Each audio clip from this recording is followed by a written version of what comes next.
However, not all of the heat is transferred in one heat transfer mechanism, but it can be in three possible ways. One mode of heat transfer is radiation. This is electromagnetic heat transfer. This is the heat that you feel from a fire and is the main cause of external fire spread between buildings.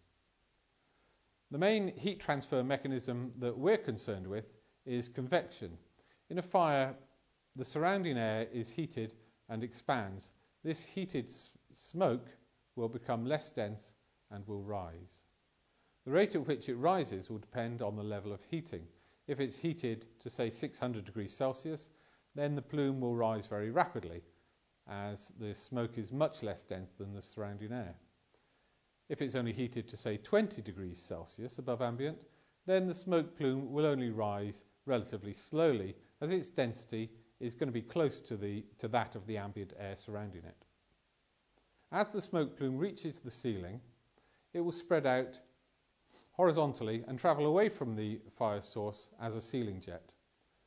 As this jet travels away from the fire source, it will start to lose heat.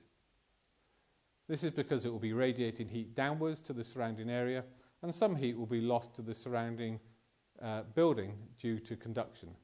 It is important for you to realise that if the smoke has to travel some distance away from the fire source, then it may not have sufficient buoyancy to keep it high enough to be exhausted by natural ventilators. In these circumstances, it may be prudent to decide on mechanical ventilation or to extract it earlier whilst it still has its buoyancy. You should be very careful when considering the use of CFD models that appear to show smoke plumes travelling quite some distance with no apparent loss of buoyancy. There have been occasions when incorrect inputs and assumptions have been made in such models. It's also important that you realise that the proportion of heat released as convective heat or radiated heat will be different depending upon the type of fuel being burnt.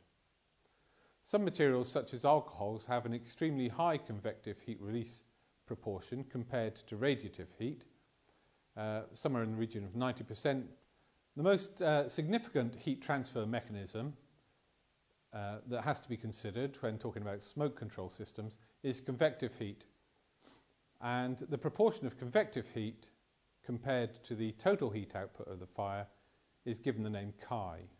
Chi is usually taken to be between 0.67 or 2/3 or 67% and 0.8 or 4/5 or 80%.